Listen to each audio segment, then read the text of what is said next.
Hello everybody, this is Chris from Turn 1 Thoughtseize back with another modern series and deck tech. Today we are playing Bushwhacker Zoo, which is a primarily red-green going wide aggro creature deck. We are splashing white primarily for Wild Nacatl and sideboard cards. This deck has kind of been a thing for quite a while, but recently the printing of Reckless Bushwhacker has turned it into Tier 1, Tier 1.5 territory. And while it's kind of fallen out of favor recently because of the Death Shadow Zoo decks, which are also appearing up and kind of taking the low-cost one-drop Zoo territory, I actually like this deck because I think it's more consistent, and I personally think it's a little bit more fun to play, but that's a little bit personal preference. So, as the name suggests, we're really playing around Reckless Bushwhacker, which on its own is not very impressive. 3 mana, 2/1 with haste, but it has the surge ability, so if you or a teammate, but for us just you, have already played a spell this turn, you can pay 1 in a red, and when it comes into play, it gives all of your other creatures haste and +1/+0, which is pretty huge. So this generally really combos well with Burning Emissary, which is a 2/2 for 2, a hybrid red and green. Comes into play, adds a red and green to your mana pool, and you can use that free mana to cast Reckless Bushwhacker. And so on turn 2, if you haven't done anything, you play Burning Emissary, you play Bushwhacker, and you swing for 5. Which is not bad. That's swinging for 5 on turn 2, and you still have creatures left over, like you get to just swing for 4 next turn. That's pretty great. One of the things that makes that even better is just a ton of one-drop creatures. So you can just kind of see here in our organized by CMC thing, we have 19 one-drop red and green beaters, and they are all either already big or the potential to become big. So we have Burn All-Star Goblin Guide, 2/2 for 1 mana with haste, fantastic. We have the classic Curdape, 2/3 for 1 mana if we have a forest. We have Wild Nacatl, which is 1 green mana for a 2/2 or a 3/3, depending if we have a mountain and a plains. It just gets bigger depending on what lands you have. And one of our best one-drops, Experiment 1, which is a 1/1 for 1 that has Evolve, so if a creature comes into play under your control with power or toughness greater than its power or toughness, you put a +1/+1 counter on it. It does have a second line of text. If you remove 2 counters from it, it will regenerate, which is definitely very helpful. That's happened a few times. And last but not least, we have Vexing Devil, which this is kind of a flex slot. You can run this or Flinthoof Boar, and I've just found Vexing Devil to be much better in testing. Vexing Devil is a 4/3 for 1 mana, which is obviously incredible. Normally it's not played, though, because a player can take 4 damage from Vexing Devil and make you sacrifice it. So you play it, and it either deals 4 to your opponent, or you keep a 4/3, which generally means they have a removal spell. So normally Vexing Devil actually isn't that great. But in this deck, because of 2 real key interactions, I think it's just very good, and I have always been very happy with it. So the real things with Vexing Devil are it will come into play before your opponent gets the trigger. So you will get Experiment 1 triggers. So Vexing Devil just makes it incredibly easy for Experiment 1 to become a 3/3. But because Vexing Devil is a 4/3, sometimes you also get a little bit of a nut scenario where Experiment 1 is going to be able to become a 4/4. And that's just so huge. Being able to grow our Experiment 1 even bigger, like having an Experiment 1 and maybe also a Wild Nacatl and a Curdape, that just represents by itself 8 damage. If you play a Vexing Devil, your opponent either has to immediately kill the Vexing Devil, take 4, and no matter what, your Experiment 1 is then just going to become a 4/4 and you get an extra point of damage. They might waste a kill spell on it, or they'll take 4, or you just have a Vexing Devil if your opponent doesn't have the answers. So the Experiment 1 Vexing Devil interaction makes the card much better to look at.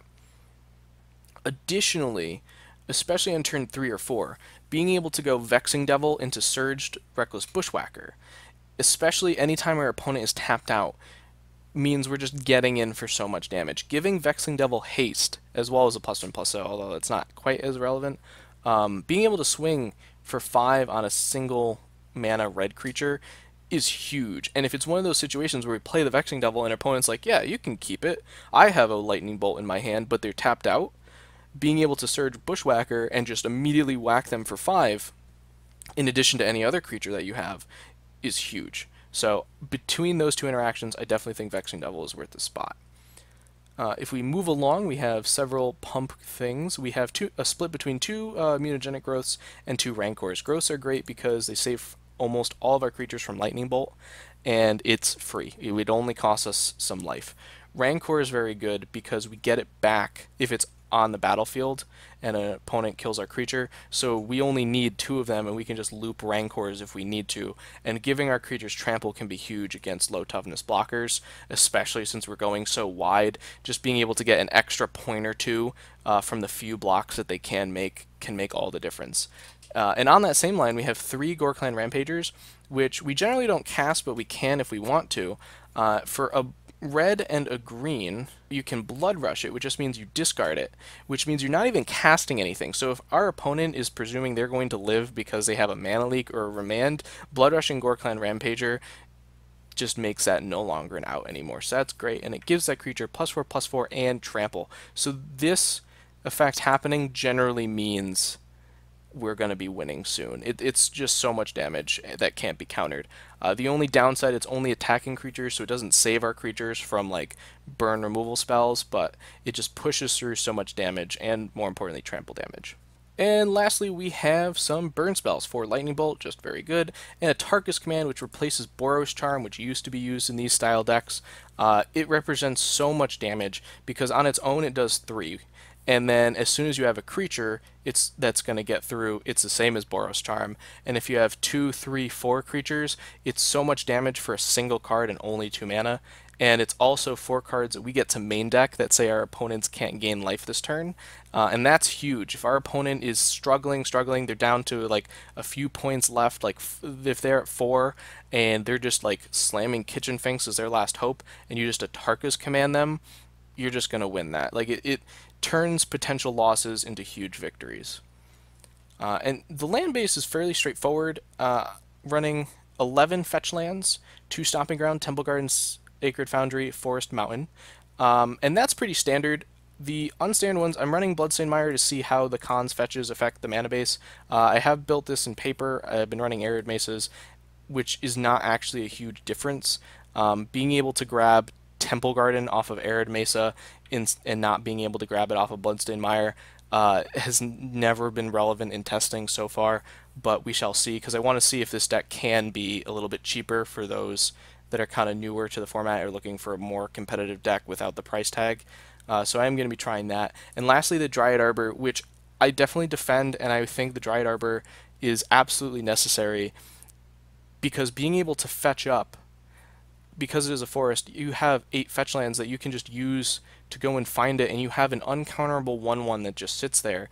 And because it was essentially free, your opponent has to waste a removal spell on it, which always feels bad for your opponent. And there are some situations where you can just crack a fetch land, get your Dryad Arbor, play a spell, and then Surge, Reckless Bushwhacker, and your Dryad Arbor is actually swinging for 2. So it's very rarely actually just a 1/1, and sometimes all you need is just an extra 1/1 to get around blockers with some pump effects. So Dryad Arbor, super relevant. Definitely keep those lines of play in mind. And quickly onto the sideboard. 2 Rest in Peace, Stony Silence, and a Phyrexian Unlife make up our generic hate sort of sideboard cards. Phyrexian Unlife is essentially 3 mana to gain 10 life that our opponent can't Skullcrack or a Tarkus command, which is huge. Next we have some Gut Shots and Lightning Helixes, which just more small creature removal, great against Infect, great against Affinity. On the lines of Affinity, we also do have another Ancient Grudge to Destructive Reverie, which are huge. And lastly, we have Deflecting Palm, Path to Exile package. I love the 2/2 split. I've been playing with this in Burn and Zoo for a little while now, and the 2/2 split is just fantastic with all the Nahiris running around. And sometimes you just need a couple extra points of burn, and being able to slap Deflecting Palm, I mean, it can make you win the Bogles matchup, slamming it on a Primeval Titan, which is like appearing in the red-green Valakut list, and choosing it on a Death Shadow. Now that deck is a thing, and even just a Tasker or a Gurmag Angler, that's just huge. So it's basically just like make me not die and throw some extra damage at you, and it normally takes a position where you should be losing and turns it into a win. So I definitely like the versatility of Path to Exile and Deflecting Palm as options. So yeah, that's the deck. I've been testing in paper for a while now and having a lot of fun with it, so I'm really excited to get some Magic Online games with it, and I'll see you there.